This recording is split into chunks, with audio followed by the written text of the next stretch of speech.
Here's a stat that stops most people cold. The average American has less than $1,000 saved for emergencies. Not because they don't earn enough, but because they never built the habit of keeping money.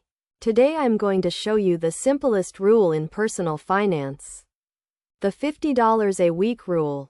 $50. Less than most people spend on coffee and takeout each week. And I'm going to show you 5 reasons why this tiny number, applied consistently, quietly stacks into something that genuinely changes your financial life in 12 months. The math will shock you. Let's start with the numbers, because the math here is almost unfair. $50 a week, that's $200 a month.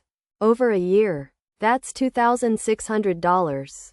Without doing anything fancy. No stock picks, no side hustle, no budget spreadsheet with 47 categories. Now here's where it gets interesting. Put that $200 a month into a high-yield savings account paying around 4.5% APY, which is totally normal right now. And after 1 year you'd have about $2,650. Not a massive difference yet, but after 3 years? You're looking at $8,100. After 5 years, over $13,400. The money starts to compound, and the curve bends in your favor. But here's the real psychological win. $50 a week is small enough that most people don't feel it. It sits below the threshold of sacrifice. You don't have to skip vacations or stop eating out. You just redirect $50 once a week, before it gets absorbed into your daily spending. That's the entire rule.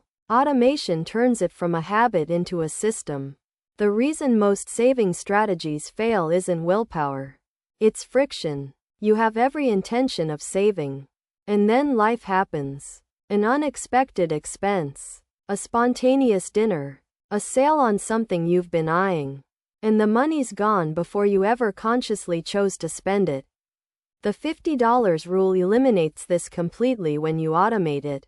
Here's the setup. The moment your paycheck hits your checking account, $50 automatically transfers to a separate savings account. Not tomorrow. Not after you pay bills. The moment it arrives. This is called paying yourself first. And it's been a cornerstone of wealth building advice for over a century. For good reason. What you never see, you never spend. Most online banks let you set this up in under 5 minutes. You pick the amount, you pick the frequency. Weekly works great, and you link your accounts. After that, the system runs itself. You don't have to remember. You don't have to have a good week. The money moves whether you feel motivated or not. Automation doesn't require discipline. That's the entire point. The trigger method. Link saving to real events. Here's a variation of the $50 rule that works even better for some people. Instead of saving on a fixed schedule, you save $50 every time a specific trigger happens. These triggers can be income events. You get paid, you save $50 immediately. Or they can be windfall moments. Tax refund arrives. You pull $50 off the top before anything else happens to it. Bonus at work? $50 goes to savings before you even think about how to celebrate. You can also create behavioral triggers. Sold something on eBay? $50 to savings. Got a cash gift for your birthday?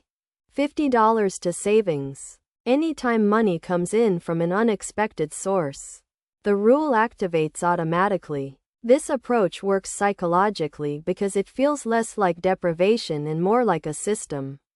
You're not cutting your lifestyle. You're creating a consistent first action every time money touches your hands. Over time, that first action becomes reflexive. You stop thinking about it. The habit is installed. Stack the rule to multiply the result.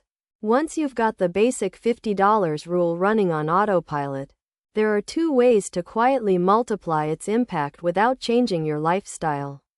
First, if your employer offers a 401k match and you're not maxing it out, That match is literally free money sitting on the table.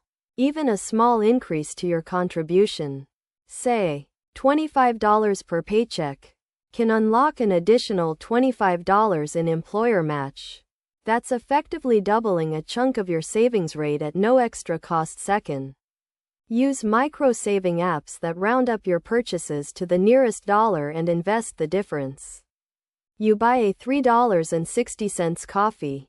The app rounds it to $4 and saves the 40 cents. Over a month, those roundups typically add $30 to $60 extra without you noticing.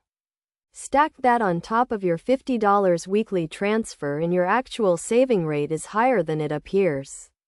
Neither of these requires drastic changes. They layer onto the base $50 rule and compound the outcome over time.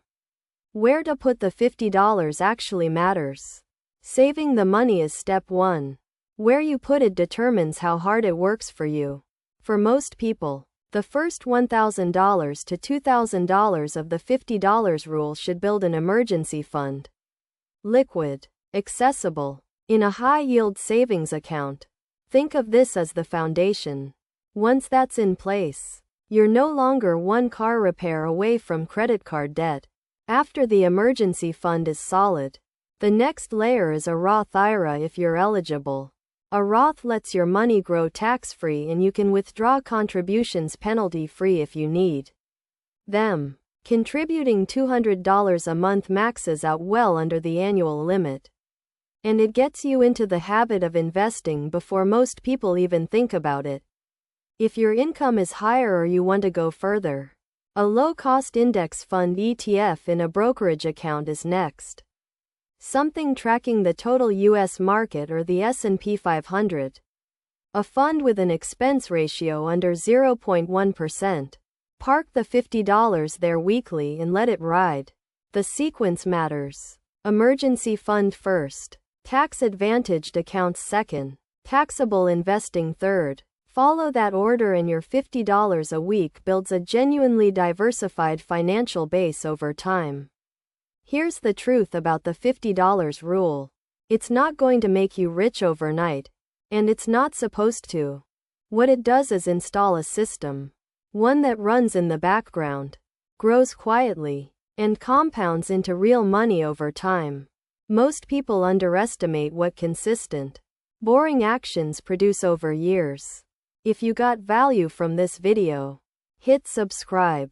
I drop new videos on personal finance every week, all focused on practical strategies you can actually use, not theory. And if you want to take the next step, check out my video on how to pick the right high-yield savings account in 2024. I'll link it right here. See you in the next one.